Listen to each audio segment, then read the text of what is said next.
रामपुर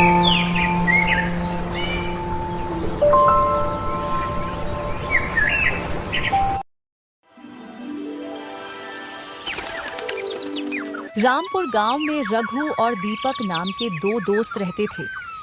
रघु बहुत मेहनती था, मगर दीपक सुस्त था और आलस से अपने खेतों में काम करता था। एक दिन चाचा रामू ने कहा, वाह रघु, मैंने सुना है कि इस साल तुम्हारी फसल बहुत अच्छी हुई है।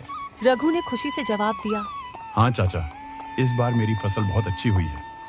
अगर मैं इसे बेचूंगा तो मुझे अच्छा मुनाफा मिलेगा। चाचा ने पूछा, बेटा, तुमने अपने खेत में कितनी बोरियां अनाज की कटाई की है? रघु ने जवाब दिया, चाचा, मैंने 5 एकड़ जमीन पर 200 बोरियां अनाज की कटाई की है। अच्छा चाचा, मैं अब चलता हूँ, मुझे आज अनाज बेचने जाना है। यह कहकर रघु वहां से चला गया। कुछ देर बाद दीपक भी अपने खेतों की तरफ जा रहा था। चाचा ने उसे देखकर पूछा, अरे दीपक, कहाँ जा रहे हो? दीपक ने जवाब दिया, चाचा, मैंने सुबह ही खेत में अनाज की बोरियां भर दी थीं। अब मैं उन्हें लेने जा रहा हूँ। चाचा ने हैरानी से पूछा, दीपक, तुम्हारे पास भी 5 एकड़ जमीन है ना? तो इस बार तुमने अपने खेत में कितनी बोरियां अनाज की कटाई की है? दीपक ने जवाब दिया, हाँ चाचा, मेरे पास भी 5 एकड़ जमीन है और इस बार मैंने 1 एकड़ जमीन से 20 बोरियां अनाज की कटाई की है। इस हिसाब से मैंने 5 एकड़ जमीन से 100 बोरियां अनाज की कटाई की है। चाचा ने हैरानी से कहा, अरे दीपक, तुमने अपने खेत में सिर्फ 100 बोरियां अनाज क्यों काटी? क्या तुम्हें मालूम है कि तुम्हारे दोस्त रघु के पास भी 5 एकड़ जमीन है और उसने अपनी जमीन पर 200 बोरियां अनाज की कटाई की है, जबकि तुम दोनों के खेत एक ही इलाके में? यह सुनकर दीपक हैरान रह गया। क्या? मेरे दोस्त रघु ने कहा इस बार उसने अपने खेत में 200 बोरियां अनाज की कटाई की, लेकिन उसने मुझे नहीं बताया। अच्छा चाचा, मैं अब चलता हूं।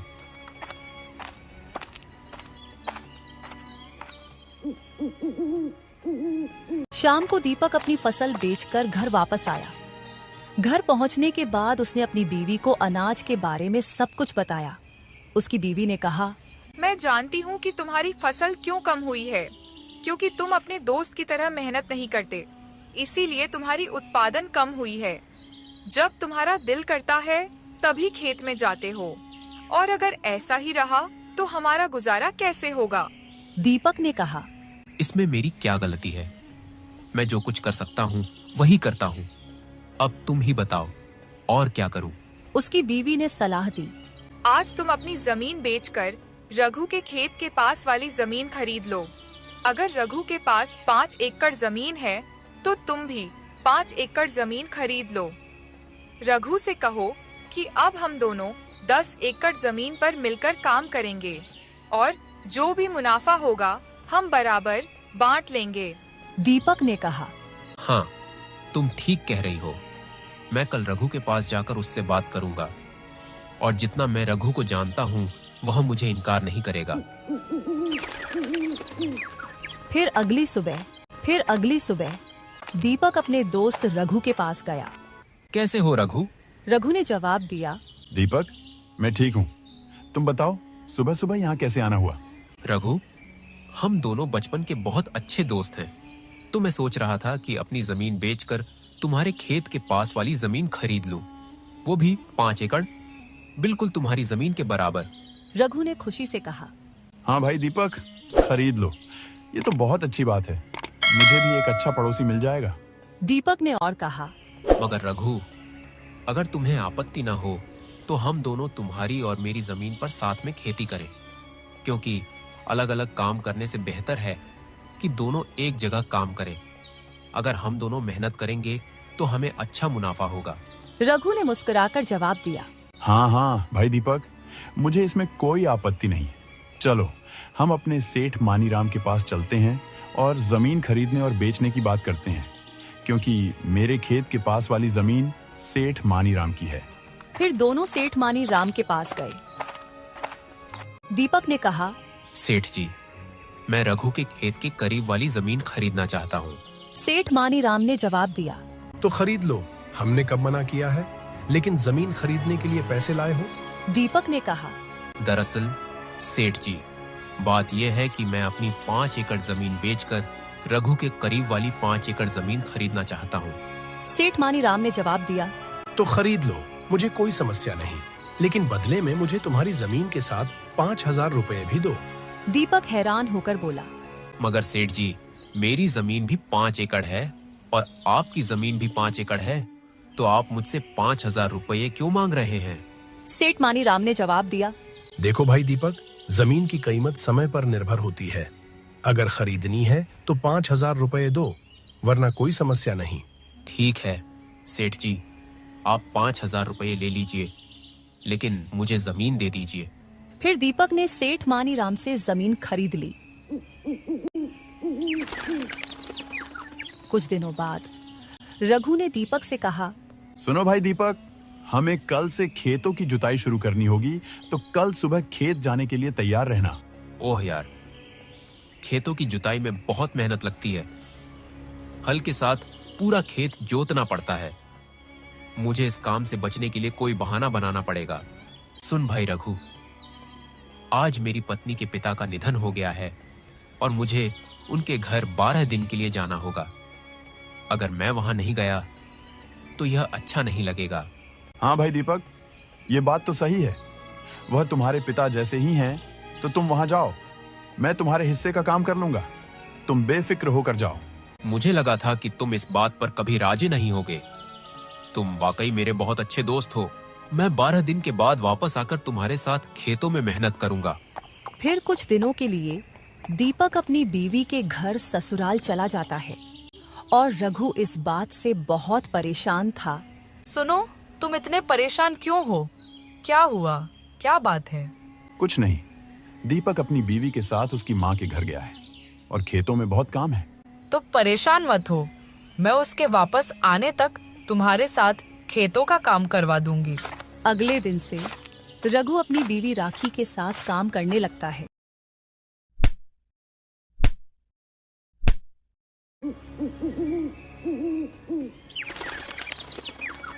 कुछ दिनों के बाद रघु दीपक के घर आता है। सुन भाई दीपक, बारिश वाले दिन शुरू हो गए हैं, तो मैं सोच रहा हूँ हमें दोनों को बारिश के पानी के बहाव के लिए एक रास्ता बनाना चाहिए। अगर हम बारिश के पानी के लिए रास्ता बनाएंगे तो हमारे खेतों में पानी एक जगह पर जमा नहीं होगा। लेकिन भाई रघु, मुझे आज बहुत जरूरी काम है। क्या हुआ भाई दीपक? आज तुम्हें क्या जरूरी काम आ गया है? मैं तुम्हें बताना भूल गया। मुझे तुम्हारी भाभी को शहर में डॉक्टर के पास ले जाना है, क्योंकि तुम्हारी भाभी पिछले 2-3 दिनों से बहुत बीमार हैं। ठीक है दीपक, तुम जाओ, मैं आज तुम्हारा सारा काम संभाल लूंगा। फिर दीपक अपने दिल में सोचता है। वाह, उसने मेरी बात बहुत जल्दी मान ली। वह मेरे हिस्से का काम करने के लिए तैयार हो गया। हम दोनों मिलकर खेतों में काम करेंगे। यह ख्याल मेरे लिए बिल्कुल सही था, वरना मुझे खेतों का सारा काम अकेले ही करना पड़ता। तुम क्या सोच रहे हो भाई दीपक? यही सोच रहा हूँ। मुझे सारा काम तुम पर छोड़कर शहर जाने में बिल्कुल अच्छा नहीं लगता, लेकिन क्या करूं, मुझे जाना तो है। तुम परेशान ना हो भाई दीपक, मैंने कहा ना कि मैं यहाँ का सारा काम कर लूंगा। तुम बेफिक्र रहो और भाभी को डॉक्टर को चेक करवाओ। फिर दीपक अपनी बीवी के साथ शहर चला जाता है। दूसरी तरफ राघु बारिश में भीगते हुए अपने खेत में बारिश के पानी के बहाव के लिए रास्ता बनाता है। फिर रात को। सुनिए जी, मुझे लगता है जब आपके खेत में कोई काम नहीं होता तो आपका दोस्त दीपक घर पर रहता है, और जैसे ही आपके खेत में कोई काम आता है वह कोई न कोई बहाना बनाकर शहर चला जाता है। मेरा शक बिल्कुल सही है, वह जानबूझकर बहाने बनाकर शहर चला जाता है। तुम यह कहना चाहती हो कि तुम मुझे और मेरे दोस्त को लड़वा दोगी? वह मेरा बचपन का दोस्त है, वह मुझे कभी धोखा नहीं दे सकता। आप मेरी बात कभी नहीं मानते, है ना? आप देखिएगा, कुछ दिनों में सच्चाई मालूम हो जाएगी। फिर दीपक सारी फसल बैलगाड़ी में भरकर घर ले आता है। आपने सारी फसल यहाँ क्यों लाई? आपने उन्हें बाजार में क्यों नहीं बेचा?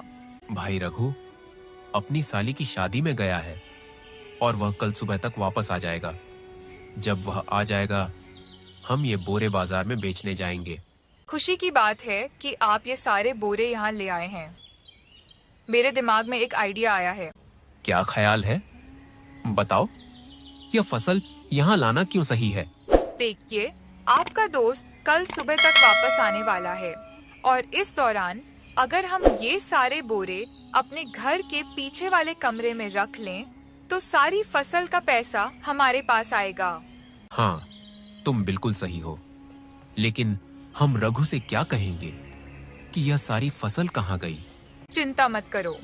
जब आपका दोस्त कल सुबह फसल लेने आएगा तो कहना कि सारी फसल घर के बाहर रखी थी और पता नहीं कौन उसे चुरा कर ले गया। बस यही कहना है। आपका दोस्त इस पर क्या करेगा? वह कुछ नहीं कहेगा। तुम कितनी होशियार हो। मैं तो बस खेतों में काम करने से बच रहा था और तुमने सारी फसल ले ली। वाह मेरी जान, तुम इस काम में बिल्कुल भी देर नहीं करती। हम सारी बोरियों को बैलगाड़ी से उतार कर घर के बाहर रख देते हैं ताकि गांव वाले भी देखें कि हमने बोरियों को घर के बाहर रखा है। फिर रात को हम दोनों बोरियों को छिपाएंगे। फिर रात को पति और पत्नी दोनों सारी बोरियों को घर के पीछे वाले कमरे में छिपाते हैं।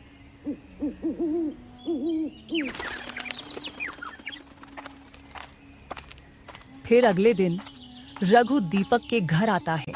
अरे भाई दीपक, तुमने सारी बोरियों को कहाँ रखा है? आओ, आज इन बोरियों को मार्केट में बेचते हैं। हाँ भाई रघु, चलो चलते हैं। फिर दोनों घर से बाहर निकलते हैं। बोरे कहाँ हैं? अरे भाई दीपक, तुम क्या कह रहे हो? सारे बोरे कहाँ हैं? अरे खुदा की कसम, मैंने सारे बोरे यहाँ रखे थे। मुझे नहीं पता, मैंने कल रात सारे बोरे यहाँ रखे थे। मैंने सोचा था कि हम सारे बोरे यहाँ से उठाकर मार्केट में बेचने ले जाएंगे, लेकिन अब क्या करेंगे? सारे बोरे चोरी हो गए हैं। क्या हमारी सारी फसल के बोरे चोरी हो गए हैं? हाँ, यह चोरों का काम है, वरना कौन यहाँ रखे हुए बोरे ले जाएगा? भाई दीपक, तुमने क्या किया? तुमने 6 महीने की मेहनत चोरों के हवाले कर दी। मुझे तुमसे यह उम्मीद नहीं थी। अरे भाई रघु, तुम क्या कह रहे हो? तुम ऐसे कह रहे हो जैसे वह फसल सिर्फ तुम्हारी थी और मैंने जानबूझकर वो बोरे चोरों के हवाले किए। मेरा भी उस फसल में एक हिस्सा था, मैंने भी नुकसान उठाया है। हाँ, ये बिल्कुल सही है। चोरों ने हम दोनों का हिस्सा छीन लिया। हम दोनों को बहुत बड़ा नुकसान हुआ है। ठीक है, अब मैं अपने घर चलता हूँ। ये कहकर रघु अपने घर चला जाता है और चुपचाप घर बैठ जाता है। क्या हुआ? आप इतने उदास क्यों लग रहे हैं? क्या बताऊं तुम्हें? फिर रघु अपनी पत्नी को सारी बात बताता है। अरे कोई बात नहीं, आप परेशान न हो। खेतों में काम करने का समय अभी बाकी है। तब तक आप अपने घर के आंगन में सब्जियां बेचनी शुरू कर दें। हाँ, तुम बिल्कुल सही कह रही हो। मैं तो ऐसा ही करूंगा। अगर मैं घर बैठूंगा तो पैसे कहाँ से आएंगे? फिर रघु अपने घर के आंगन में सब्जियां उगाने के लिए खुदाई शुरू करता है। खुदाई करते हुए वह एक बर्तन देखता है। ओह, यह एक बर्तन है जो सोने और चांदी से भरा हुआ है। यह मेरी खुशकिस्मती है। अगर मेरी फसल चोरी न हुई होती तो मैं कभी यहाँ सब्जियां न लगाता, न ही जमीन में खुदाई करता।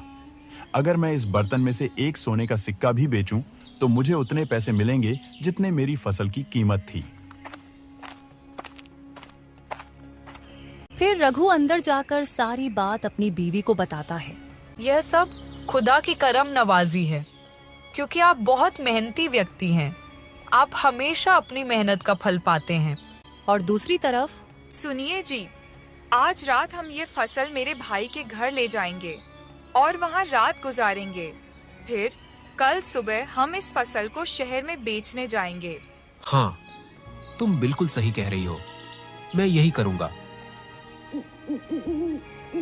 फिर रात को दीपक और उसकी पत्नी दोनों उस कमरे में जाते हैं।